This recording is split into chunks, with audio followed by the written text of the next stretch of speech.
이 박씨 여성은 이제 가족 채팅방이 있어요. 자기네 네. 언니, 뭐 엄마 이렇게 거기에 책 납품 들어갈 거야 하는 이런 메시지 같은 걸 남겨요. 그리고 이제 그 다음 날 박씨 큰 언니가 채팅방에 메시지를 남기는데 네. 그거를 안 읽었어요. 그러면 박씨 신상에 뭐가 생긴 거죠. 여보, 정서방한테 좀 가봐.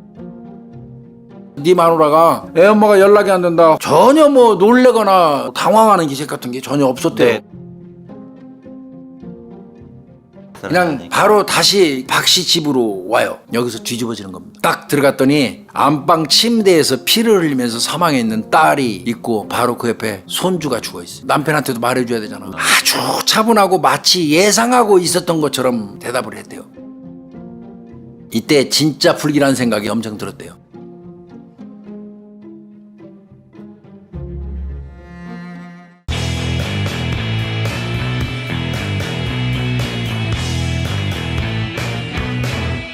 이 사건이 발생한 거는 2019년 8월 21일 수요일 날 10시경인데요. 남편 조 씨가 집에 갈게. 나 오늘 집에 좀 갈게 하고 전화를 해요. 남편 같은 경우는 밖에서 공방을 해요. 도에 가기 때문에 밖에서 공방을 운영하면서 집에 이제 거의 안 와요. 2017년도에는 1년 동안 7번 왔어요, 남편이. 그 다음에 2018년도에는 16번 왔어요. 그 다음에 2019년도는 현재까지 4번 왔어요. 이건 부도 어떻게 보면 아닌 거죠. 네. 근데 이제 희한하잖아요. 그랬던 남편이 갑자기 지가 먼저 전화해가지고 집에 온다고 연락을 하니까 이 아내 입장에서는 황당했겠죠. 전에 그 공방에 잠깐 갔을 때 그 장난감을 놓고 왔는데 올 때 좀 그것 좀 갖다 가지고 와. 그러면서 낮에 언니네 집에도 좀 가고 볼 일이 있으니까 저녁에 한 8시에서 9시 사이에 오는 게 어때? 네네. 이렇게 얘기를 했어요, 여성분. 네. 이 아내 박 씨는 이제 한 오후 2시경에 언니 집에 가서 놀아요. 언니가 뭐를 싸주냐면 닭곰탕. 네. 그 다음에 이제 스파게티 소스, 네. 면, 네. 그러니까 그 다음에 복숭아 한 개를 싸서 줘요. 나와가지고 어린이집에 들려서 아들을 데리고 이제 집으로 온 거예요. 네네. 집으로 와서 먼저 아들하고 같이 스파게티하고 닭곰탕을 먹습니다. 그리고 나서 이제 남편 아까 온다고 했던 남편이 몇 시에 오냐면 20시 50분경에 남편 조 씨가 자기 공방에서 차를 타고 출발해서 21시경에 밤 9시경에 집에 도착합니다. 한 10분 거리에 있나 봐요. 안 머네요? 그리고 이제 또 와서 이제 그 식사도 남은 거 하고 네. 아들하고 공놀이를 좀 합니다. 예, 오래간만에 예. 아들 만났으니까. 그리고 밤 11시경에 취침에 들어가요. 그리고 이제 본인 얘기로는 깜빡 잠자다가 생각하니까 공방을 가야겠어요. 네. 근데 이제 자다가 깜빡 자다가 깬 이유가 아들이 막 발을 올려놓고 그런 바람에 얼떨결에 깼대요. 네. 그때 봤더니 새벽 2시더라는 거야. 2시요? 아이, 네. 눈 뜬 김에 가야겠다. 네. 그래서 아내한테 나 공방으로 돌아가. 네. 그러고 말하고 갔다고 이놈이 이 사람이 얘기는 해요. 네. 자. 2019년 8월 21일 날 20시 45분경 그 내용을 보면 네. 이 박씨 여성은 이제 가족 채팅방이 있어요. 자기네 네. 언니, 뭐 엄마 이렇게 거기에 책 납품 들어갈 거야 하는 이런 메시지 같은 걸 남겨요. 네. 그거 바꿔서 얘기하면 이 박 씨가 적어도 21일 날 20시 45분경까지는 카톡을 가족방에 올릴 정도로 살아 있었던 거죠. 네. 그리고 이제 그 다음 날 8월 22일 날 네. 16시 51분경에 뭐예요? 그 이제 이 박 씨 큰 언니가 채팅방에 그 메시지를 남기는데 네. 그거를 안 읽었어요. 그러면 박 씨 신상에 뭐가 생긴 거죠. 21일 날 20시 45분부터 네. 22일 날 16시 51분 사이에 무슨 일이 생긴 거죠. 그리고 20시 40분경에 박 씨, 엄마가 박 씨한테 전화했을 때 전화 안 받을 때거든요. 그래서 이거 뭔가 이상하다 생각이 들어가지고 밤 10시경에 큰언니하고 네. 그 다음에 박 씨 남편이 저 집으로 찾아가서 문을 두들겼는데 네. 인기척이 없어서 그냥 왔어요. 그 다음 날 8월 22일 날 딸이 전화를 안 받으니까 이제 아마 저 큰딸한테 전화 한 모양이에요. 그러니까 밤 10시경에 엄마 기다려보세요. 내가 남편하고 같이 가볼게요.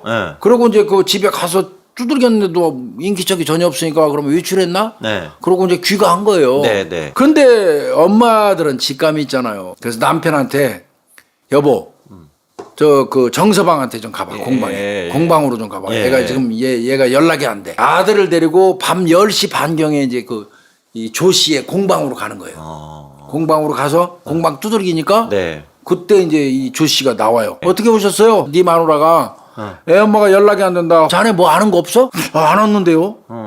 나 어제 집에 갔다 왔는데 그 이후는 난 전혀 연락도 안 되고 모르는데요. 이렇게 얘기를 하는 거예요. 원래 일반적인 남편이라면 그렇게 없어졌다고 그러면 찾으러 가자고 나서야 되는 게 전화를 막 하던가 바로 튀어가야죠. 네, 근데 거기서 카톡을 해요. 직접 전화도 아니고 카톡으로 자기 집사람한테 아내한테 박 씨한테 뭐라고 하냐면 연락이 안 된다고 아버님과 오빠가 작업실로 오셨어. 그러니까 또 아버지나 오빠도 두 사람이 거의 이 남남이나 마찬가지라는 거 알으니까 거기 더 이상 거기서 매달리고 싶지 않았어. 예. 그래서 알았어. 자네 저 연락 오면 우리한테 연락 주게. 예. 얘기만 딱 하고 다시 이 박 씨 집으로 와요. 예. 응, 와서 또 두들겨 봐요. 이때 진짜 불길한 생각이 아버지한테 엄청 들었대요. 도예방에 있는 저 정가 남편한테 전화해요. 번호는 알겠지. 저 자네 말이야. 네. 그 집 저 도어락 비번 알려줘. 네. 알려줘. 네. 누르고 들어갔어요. 네. 여기서 뒤집어지는 겁니다. 아이고. 딱 들어갔더니 안방 침대에서 피를 흘리면서 사망해 있는 딸이 있고 바로 그 옆에 손주가 죽어 있어요. 이거 보자마자 이 사람들 경찰에 신고하는 한편 남편한테도 말해줘야 되잖아. 네. 예. 조 씨한테도 전화를 걸었어요. 경찰은 또 해줘야 되니까 남편한테 네. 이미 해줬지만 네. 그랬더니 경찰이 여기서 이제 어떻게 보면 감 잡았다고 해야 될까? 아주 차분하고 마치 예상하고 있었던 것처럼 이렇게 대답을 했대요. 그래서 피의자로 용의선상에 남편이 안 올라갈 수는 없으니까 그 시간대에 어디 계셨습니까? 네. 어제 왔을 때 몇 시까지 있었습니까? 뭐라든지 이런 질문을 당연히 할 수밖에 없어요. 그랬더니 기분 나쁘다 이거예요. 나 이 조사 못 받아요. 딱 거절하면서 네. 나 변호사님 할 거요. 아이고. 예, 그러면서 저 조사를 중단해요. 이때 경찰들은 이거 봐라. 형사들 사람 죽은 사건 나면 네. 장례식장에서 이 장례 치를 때 그 유가족의 태도 다 살펴봐요. 근데 이 단계는 어땠어요? 이 사람이요 아주 무덤덤. 경찰이 거기서 딱 찍었대요. 저 분명히 이거 뭐 문제 있다. 남편하고 이 박 씨 이 아내는 2011년 겨울에 네. 2011년 겨울에 조 씨 남편의 누나 소개로 만났어요. 그런데 사실은 박 씨가 더 좋아했던 것 같습니다. 이 여성이 나는 당신의 어떤 작품 세계 나는 지금 경제적 능력도 없고 예술활동밖에 못하니까 나 결혼 못해요. 박 씨가 또 집안도 괜찮게 살아요. 네. 이 박 씨가 나는 예술을 사랑하는 사람이에요. 내가 저 경제적으로 지원해 줄 테니까 당신의 작품 세계 내가 적극적으로 응원해 줄게요. 그래가지고 이미 결혼하기도 전 2012년 4월 달부터 2013년 9월까지 한 2,600만 원 정도를 이미 지원을 해요. 그렇게 해서 2013년 12월 달에 결혼식을 올려요. 그리고 이제 이듬해 2014년 8월 27일 날 아들이 탄생했어요. 결혼 후에 이제 이 조 씨 같은 경우는 공방을 계속 운영할 거 아니에요. 네. 그건 이제 특별한 직업이 없으니까 이제 여성분이 박 씨가 다 지원을 하죠. 자, 공방 매입 자금 3억 원이 들어갔어요. 아마 대출 받은 것 같습니다. 네. 그러니까 이자 들어가지. 그다음에 관리비, 수도, 전기세, 재료 구입비 들어가잖아요. 자동차 할부금도 줘야 돼, 생활비도 줘야 될 거 아니에요. 매월 수백만 원씩 이 박 씨가 여성이 부담을 한 거예요. 그런데 얘가 그 공방에서 붙어갖고 연락이 없이 집에 자주 안 와요. 안 되죠. 초창기에. 그러다 보니까 싸움이 잦아졌어요. 그럼. 뭐 어떤 여자가 가만히 있겠습니까? 예. 집이라도 사는 거. 그러니까 이 박 씨가 참다 못해가지고 2015년 5월달에 남편 불러가지고 얘기해요. 당신 작업 때문에 집에 못 온다고 그러는데 아들이 아빠가 필요할 때 요청하면 그때는 좀 와줘라. 그렇게 요구를 해요. 그러니까 이 조가가 알았다고 대답을 해요. 그래서 일단 한번 봉합이 돼요. 그 이후에 매월 한 200만 원 정도를 계속 이제 줬어요. 근데 가만히 생각하니까 결혼 생활도 아니고 아들의 뭐 어린이집에서 뭐 행사하는데 아빠가 필수적으로 참석해야 되는데 이런 조건이 없으면 아예 안 오는 남편하고 내가 구태여 생활비 줘가면서 살기도 싫은 거예요 이제. 돈 못 주겠어. 네. 이렇게 된 거예요. 공방지원금 생활비 이거 중단하면서 네. 뭐라고 얘기하냐면 공방을 좀 이전하면 집세도 싸고 그럴 거 아니냐. 그렇지, 그리고 그렇지. 공방도 축소 좀 해라. 네. 그 다음에 하나 요구한 게 뭐였냐면 당신도 뺏어요. 예. 공방 유지하려면 생활도자기 같은 거 좀 만들어서 예. 팔아. 이런 그 요구를 해요. 당신은 7년간 열심히 작업을 했고 네. 최선을 다했다는 거 알아. 네. 당신의 재능은 특출하고 네. 작업에 대한 열정, 네. 끈기, 인내가 대단하다고 인정해. 네. 하지만 당신의 재능, 노력, 시간, 금전적 지원에 비해 결과가 좋지 않네. 방향성의 문제라고 생각해 하면서 이런 얘기를 했는데 네. 이 남편 조가 이놈은 나를 얘가 이 예술가로 인정을 안 하네. 어디서 건방지게 나한테 생활도자기를 만들어서 팔아 그래. 분노했어요. 분노. 그때부터는 진짜 2018년 11월에 이제 이때부터 와이에 이제 귀가 끊어버린 거예요. 근데 그거는 뻥에 뻥. 그래서 사실은 이 조가 이놈한테는 이 아내하고 결혼한 그 바로 직후부터 몰래 만나던 여자가 있었어요. 공방에서 수시로 만나고 있었어요. 월 20회 이상 만났대. 내연녀한테 네. 나 조만간 이혼할 거야. 이렇게 얘기해서 이 여자도 이 내연녀도 조만간 이혼하고 자기하고 결혼할 거로 생각하고 있었대. 그럼 애는 내연녀가 당연히 물어볼 거 아니야. 애가 네. 있으니까. 네. 그랬더니 야 저거 내 친자 아닐 가능성이 많아. 조가가 진짜 실제로 그랬어요. 2019년 2월 달에 이 박 씨한테 이혼을 요구해요. 그러면서 지금 현재 박 씨가 살고 있는 집이 지 명의로 돼 있어요. 네. 전세 1억 5천짜리. 네. 그 명의로 돼 있으니까 이혼하면 너는 나가고 1억 5천 내 거 되는 걸로 생각. 그래서 그거 1억 5천 이혼하고 내쫓고 1억 5천 챙겨갖고 공방 운영하려고 생각했어. 공방 자금 안 대주니까. 그런데 그렇게 하려고 하는 거를 아내 박 씨가 눈치를 딱 갔어. 그래가지고 오히려 아내가 바로 한 서너 달 있다가 네. 이 조가를 상대로 하고 이혼 소송을 제기를 해버려. 소송을 하면서 네. 임대차 보증금 반환 청구권을 가압류를 해놔버려. 못 찾아가게. 예, 네 예. 명이라고 빼가지 말라 이거야. 거기에 더불어서 플러스 네. 자 재산 분할. 네. 그 다음에 양육비를 청구해. 조가가 그때서야 뜨거 해가지고 깜짝 놀래가지고 이게 아니네 이게. 이혼 소송에서 지가 지면 재산 분할 그걸로 해서 공방까지도 이렇게 생겼어. 당연히 부인 돈인데. 거기에다가 네. 그 뭐 양육비 뭐 이런 거 등등 들어가고 그 집 지명의로 돼 있어도 집게 아니라는 걸 그때 인식 처음 아는 거야 이놈이. 네. 그러니까 사과를 해 이제 바로 저 아내 박 씨한테 가서 그러면서 야 이혼 소송 취소 좀 해줘. 그런데 이 여성분은 이미 이 여성분도 정 떨어진 것 같더라고 박 씨도. 그러면 좋아. 내가 이혼 소송 취소하는 조건으로 너 지금 그 보증금 관련된 거 이거 주장하는 거 1억 5천 네. 이거 포기 각 썼어. 네. 그리고 공방 운영 축소하고 경제 활동할 때까지 이는 이혼 포기 내 못해. 안 해주겠다는 얘기야. 안 해주겠다는 얘기다. 그러면 이 사람은 부인한테 돈이 싹 끊겼는데 어떻게 또 버텼어요? 그 뒤로요? 뭐 이제 카드, 깡, 돌려막기 뭐 이런 걸로 해서 이제 한 거지. 2018년 가을부터는 이제 공방 운영비도 안 줬었잖아요 아내가. 다 끊어버리겠죠, 나 그때 같아도. 끊은 데다가 이혼 소송 걸리고 하니까 계속 돈 한 푼 없는 상황이 되잖아. 그때 막 이제 지인들 친구들한테 돈 빌려서 생활을 겨우 해왔어요. 한계까지 왔는데 이게 또 꼴에 네. 이게 간이 얘가 보던 게 뭐였냐면 2019년 5월 달에 내연녀하고 우연히 과천에 있는 경마장을 갔어요. 돈을 땄네 이게. 그냥 완전히 거기 마탱구리가 간 거야. 완전 진짜.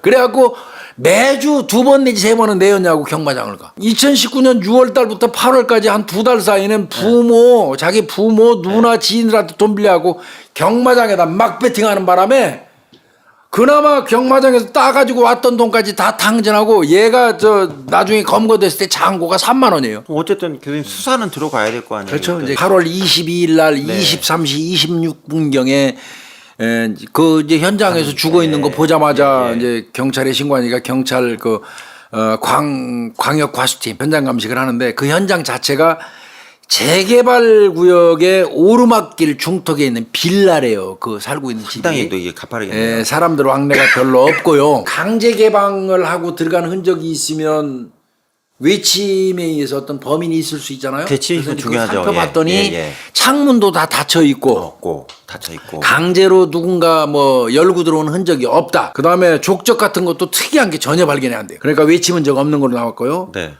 거실에서 공기청정기가 가동 중에 있었대요. TV는 오프됐고요. 네. 그릇 같은 것도 깨끗이 정리가 돼 있었고요. 네. 현장은. 네. 그 사망한 박 씨 여성 같은 경우는 반팔 뒤에 속옷만 착용하고 있어요. 그 상태에서 침대에 엎드려 사망해 있고 왼쪽 그 이 목 부분에 11개의 자창이 있어요. 이거는 살해 의지가 엄청나게 공고한 거죠. 아들 같은 경우는 하늘을 보고 누운 상태로 얼굴에 베개가 덮여져 있어요.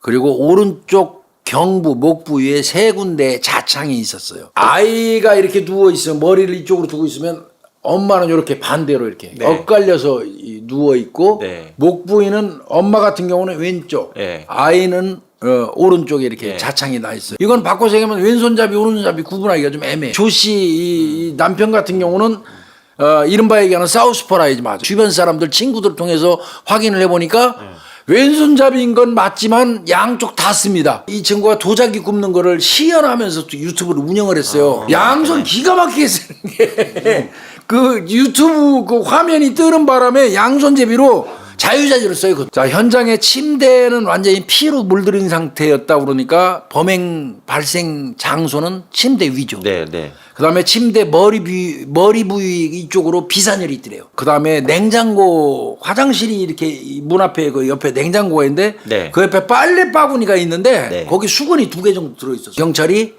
누민을 뿌렸어요, 거기다가. 네. 왜? 혹시 범인이 피를 닦고 빨아가지고 그 수건 속에 넣어놨을 수도 있어요. 수건 2개에서 누미놀 반응 검사를 했더니 국가수 감정을 해가지고 거기에서 제3자의 DNA는 안 나왔고요. 그 피해가 박 씨하고 그다음에 박 씨하고. 그 아들 그다음에 남편 거 예. 요 DNA만 나온 거예요. 그러니까 가족이 사용한 건데 이건 굉장히 중요합니다. 그 수건에서 박가의 DNA가 나오면 안 돼요. 근데 3개가 다 나왔다는 얘기는 그 수건 쓴 거예요. 걔가 네, 거기 네. 빨래통에 넣어놔서 가능성이 많은 네. 거예요. 그래서 배수구에서 세면대에서 혈흔까지 찾아냅니다. 나왔네. 네. 그러니까 이거는 범인이 2 사람을 살해한 다음에 화장실을 이용했을 가능성이 압도적으로 높은 네, 거예요. 네. 근데 이제 이 조가를 데려다가 경찰이 이제 물어볼 때 그 집에 가서 그 집에서 나올 때까지 들어가서 나올 때까지 당신의 동선을 아주 정밀하게 얘기해봐. 저는 집에 도착해서요. 네. 도착하자마자 화장실에 들어가서요. 네. 선반 위에 있는 면도기로요. 네. 면도를 하고요. 샤워기를 이용해서 샤워를 한 다음에 네. 수건으로 몸을 닦고 네. 화장실 앞에 있는 네. 빨래통에 넣었습니다. 이렇게 진술했어요. 네. 경찰이 그거를 꼼꼼하게 물어보니까 빨래통에 넣은 건 맞잖아. 네. 거기서 지 DNA가 나올 것 같으니까 네.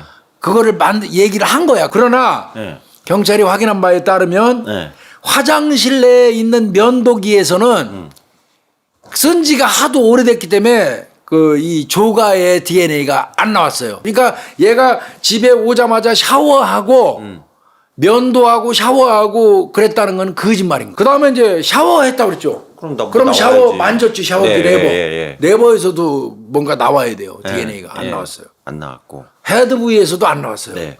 다 박씨 거만 나와 DNA가. 소량의 음식물이 섞여 있는 죽상 형태의 내용물이 나왔어요. 네. 사망 추정 시간이 어떻게 됩니까? 하고 이제 법의학관들한테 보낸 거죠. 네, 네, 네. 그랬더니 공통적으로 얘기하는 게 밥을 먹고 나서 6시간 이내에 사망한 거라고 다 통보가 6시간 왔어요. 이내. 일반적으로 사람이 음식물을 먹으면 6시간에서 8시간 사이에 다 소화되거든요. 네, 네. 근데 소화가 미처 안 됐다는 거는 6시간 이내라는 얘기예요. 혈흔 또 형태 분석으로 또 보면은 이 박 씨 아내 같은 경우는 침대머리 그 근방에서 이 목 부위를 구타당하고 엎어진 상태에서 칼로 찌른 것 같아요. 그 다음에 그 후에 이제 아들도 가격해서 사망에 이르게 하거나, 그 아들을 죽이는 과정에서 보니까 아내가 아직 살아있어. 그래서 재차 공격을 했던 것 같은 그 혈흔상의 예. 어떤 흐름도가 나와요. 그렇게 경찰이 잔인하다. 분석을 했고요. 그 빌라로 출입할 수 있는 출입구는 2곳밖에 없어요. 네. 정문하고 후문. 후문도 있고요. 예. 그리고 이제 CCTV를 까봐야 되겠죠. 정문, CCTV가 정문을 비추고 있는 고정형 CCTV가 한 대 있어요. 한 대 있고요. 그다음에 후문을 직접 비추는 CCTV는 없네 또. 네. 그래서 다만 후문 출입구 오른쪽에 위치한 사회복지관이 하나 있어. 네. 거기에서는 또 멀리서나마 이 빌라의 후문을 비춰줘. 근데 정문 출입구에서는 특이한 사항이 발견이 안 됐었어요. 아예 안 되고요. 그나마 다행인 게 예. 후문 저 출입구 있는데 사회복지관 CCTV가 예. 멀리서나마 찍어줬는데 그걸 보니까 8월 21일 날 사건 당일 날에요. 네, 네. 20시경에서 네. 8월 22일까지 이제 09시까지 그 CCTV에 출입자가 배달하는 사람 2명 포함해서 네. 22명이 나오고 차량은 7대가 출입하는 게 나와요. 네. 그 7대 중에 한 대가 조가의 차량이에요. 20몇 명은 네. 전부 주민이고 조씨 포함해서 네. 정말하면 바꿔서 얘기하면 그건 뭡니까? 제3자. 주민이 아니거나 조씨가 아닌 다른 사람이 온 적은 없다는 얘기지. 사건의 성격 규정을 하면 이제 피해자 중심에서 좀 볼게요. 예. 자, 박 씨한테서 정액이나 타액이 안 나왔어요. 성범죄는 아닌 거예요. 그럼 강도하러 들어왔을까? 강도. 그러면 물세컨이 나와야지. 막 뒤지거나 막 그 집안에 없어요. 물세컨. 정부는 아니야. 예. 그죠? 아까 봤잖아요. 그 사람들밖에 없으니까. 네. 그러면 남편밖에 안 남는 거지. 묻지마 살인하는 놈이 집안에 들어가고 마구잡이 사람 죽이는 일은 거의 없어요. 제3자 청부 살해 아니야. 네. 그다음에 묻지마 살인 목적 아니야. 네. 남은 거는 그냥 살인 목적의 지인, 면식범 이렇게밖에 볼 수 없는 거예요. 네. 예?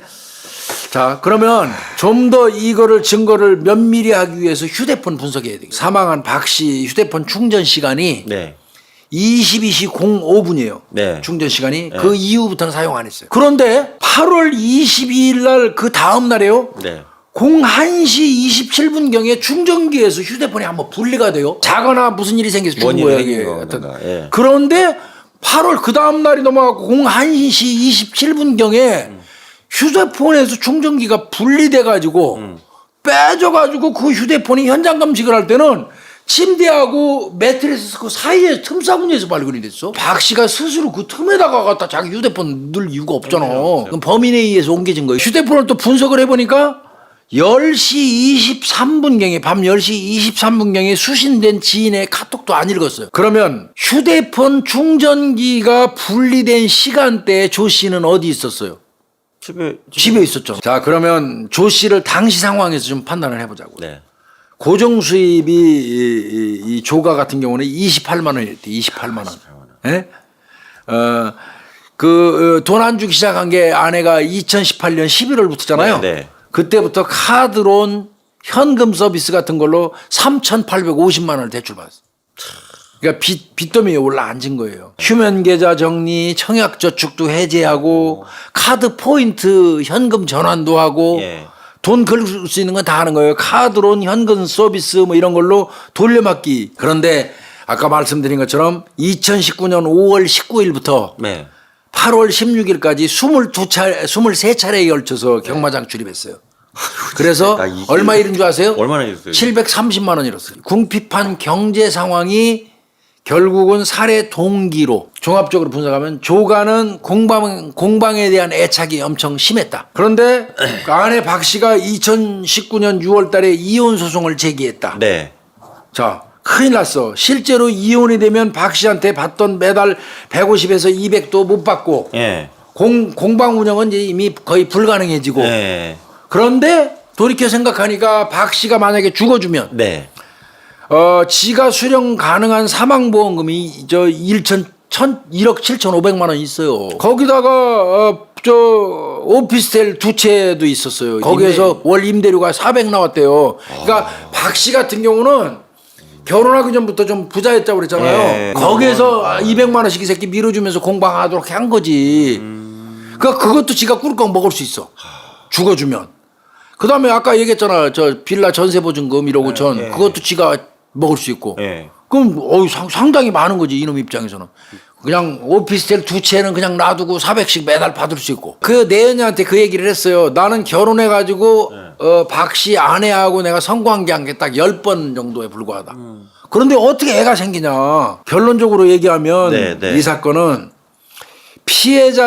피해자들이 사망 추정 시간이 나오잖아요. 네. 그 시간하고 이 조가가 범행 당시에 현장에 체류했던 시간이 일치해요. 그다음에 이제 경제적인 궁핍 때문에 아내의 사망으로 얻을 수 있는 어떤 그 이득이 상당해요. 그래서 이건 면식범에 의한 감정적 살인 가능성이 높은데 조 씨가 유력한 부합되는 겁니다. 당연히 공방 가가지고 압수수색했겠죠. 일단 그 조가 노트북이 있어요. 예. 그거 포렌식합니다. 예. 범행 직전인 8월 19일에서부터 20일간 2일간 범행 전날이에요. 영화 진범, 그다음에 영화 재심 이걸 봤고요. 도시경찰 KCSI를 봤어요. 여기 특히 이 진범 영화 있잖아요. 네. 이 진범 영화 내용 보면 방 안 침대에서 남편의 내연녀를 칼로 살해하고 수건을 이용해서 혈흔을 제거하고 칼을 은닉하는 거. 지금 내가 읽어준 내용 뭐 비슷하지 않아요? 똑같은 내용이죠. 거의 똑같죠. 예, 예. 그 다음에 대단하지. 침대 커버 밑에다가 휴대폰을 숨기는 장면도 나와요. 똑같이 했구나. 진범 영화 진범하고 똑같잖아요. 예. 거기에다가 도시경찰 KCSI 네. 거기는 서울청 그 과수대 이거 활약상을 이거 보여주는 건데 네. 지문 채취라든지 DNA 채취하고 혈흔 추적하고 뭐 이런 걸 4회까지 봤더래요. 휴대폰 관련돼서는 조 씨는 집에서 22시경 박 씨하고 아들이 함께 아들과 함께 잠을 잤다고 그래서 밤 10시에 네, 지가. 네, 10시에요. 그리고 23시경에 깨가지고 박 씨한테 냉풍기를 좀 자기가 꺼달라고 그랬대요. 네. 그리고 집에서 나갈 때까지 잠만 잤다고 얘기를 했지만 네.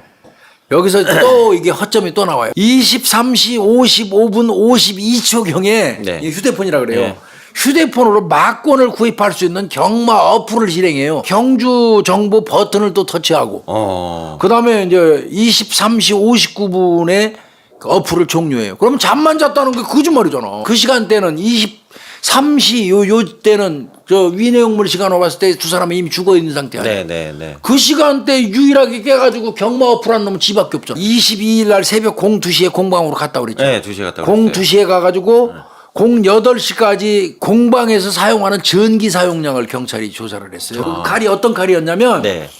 박 씨, 이 사망한 박 씨의 친정엄마가 8년 전에 네. 스페인으로 여행을 가가지고 6개들이 칼 세트를 사왔어요. 세트로 구입을 해가지고 와서 1개 과도는 자기네 집에 써.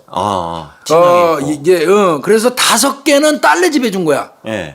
그런데 현장에 경찰이 감식할 때 4개밖에 없어. 1개가 비어. 현장에서 목에 찔린 상처를 가지고 칼의 날 길이, 예. 폭을 또 경찰이 계산하잖아요. 그렇죠, 계산하시잖아요. 봤더니 예. 식칼 형태의 칼로 보이고 네. 또 단단한 칼로 추정을 해요. 칼날이 15cm, 폭이 4cm 이하다. 이런 것까지는 칼 전문가가 상처의 어떤 그걸 보고 네. 추정을 했어요. 그러니까 단단한 재질의 그 칼이 없어진 거예요. 쉽게 얘기해서.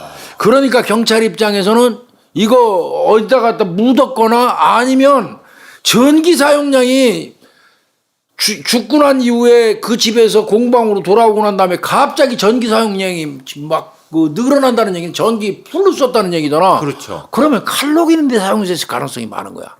칼로 범행할 때 입었던 옷가지 같은 거하고 같이 집어넣고 전기 가마에서 태워버렸을 가능성이 높은 거야. 2시에 집에 와서 공방으로 돌아와서부터 그 다음날 아침 8시까지 네, 네. 전기 사용량이 급격히 증가해요. 거기다가 더해서 네. 사건 발생이 나고 나서 며칠 있다가 중고 사이트에 전기 가마를 판다고 이 새끼가 올린 게 있어. 칼하고 옷가지하고 이런 거를 다 소각해서 없앤 다음에 그거마저도 불안하니까 팔으려고 했던 것 같습니다. 그 다음에 이제 얘가 사건 당일날 행적을 이제 아침에 이제 눈 떠서 행적을 보는 거예요. 11시 39분경에 주유소에 가서 세차를 해요. 12시 14분경에 이제 머리 깎아요. 그 다음에 13시 02분경에 운동은 안 하고 헬스장에서 목욕을 해요. 네. 이건 혈흔 제거하는 거 아니까. 그 다음에 항문 그 전문병원에 가서 진료를 하고 귀가 중에 예. 이 새끼가 블랙박스 매장을 방문하더니 네. SD 카드를 새로 교체하고 공방으로 와요. 경찰이 또 조사를 했더니 네. 이 조가가 그 집에 와서 차를 세워놨잖아. 네. 그럼 블랙박스가 있으면 앞에 반짝반짝해요. 네. 찍으니까. 아니면 사람이 지나가면 휘 돌아가는 표시가 나요. 이 블랙박스. 네. 그런데 그 빌라 주민이 늘 와 있는 차가 아니잖아. 블랙박스 같은 거 깜빡임이 없으니까 차 없는 줄 알고 뒤로 주차하다가 박을 뻔했대. 그래서 뭐야 이 차 우리 빌라 차도 아닌데 네. 자기가 그렇게 생각이 들었다는 거야. 네. 그 얘기는 바꿔서 얘기하면 조가는 그 블랙박스 이 또 오프했었던 건데도 불안했던 거. 수사기관에서 범행일체 끝까지 부인했거든요. 얘는 검찰에서는 사형 구형하면서 네. 20년간 전자장치 부착 구형해달라고 얘기를 했어요. 네, 네. 해달라고. 예. 법원에서는 뭐라고 얘기했냐면 수면 상태에서 아내가 잠자고 있는 상태에서 공격 당한 것으로 보인다는 프로파일 분석 의견을 판결문에 인용하면서 네. 무기징역을 선. 2심은 10월 29일 날 2020년 10월 29일 날 법원에서는 무기징역. 그러고 저 검찰은 사형 안 시켜줬다고 한 거. 근데 대법원은 2021년 작년 4월 15일 날 네. 무기징역을 그대로 확정했습니다. 대법원에서 뭐라고 그랬냐면 네. 이게 중요해요. 간접 증거를 종합해 공소 사실을 유죄로 인정한 원심의 판단에 논리와 경험의 법칙을 위반해서 자유심증주의 한계를 벗어나거나 심리를 미진하거나 증거재판주의에 관한 법리 오해 등 아무런 잘못이 없다. 간접 증거 뭉뚱거려가지고 범죄 인정하는데 아무 무리 없다는 거예요. 그 다음에 이제 재판부가 이 얘기를 했어요. 재판부가 질문을 하면서 쟁점이 많을 때 질문을 하면서 그 사람의 표정이나 태도도 살펴봐요. 정말로 재판부도 놀랄 정도로 냉정한. 누나가 경찰 조사에서 뭐라고 그랬는 줄 아세요? 올케 죽은 거, 조카 죽은 거에 대해서 제일 먼저 누나가 뭐라고 그랬냐면 내 동생이 의심스럽다. 동생 불안하다. 동생 무섭다. 동생이 이 사건 발생하기 며칠 전에 엄마한테 돈 300만 원을 빌려달라고 그러더라. 그런데 엄마가 거절을 했는데 네. 엄마한테 해끼칠까봐 내가 전전긍긍하고 엄마한테 문단속 잘하라고 그랬다. 요게 아마 재판에도 굉장히 작용했을 겁니다. 참 이건 수사도 잘하시고 검찰 측에서도 공소 유지하느라고 참 노력을 열심히 이거 고생 많이 했어요. 양쪽 오늘 네. 대한민국 살인 사건은 요 정도에서 마치도록 하겠습니다.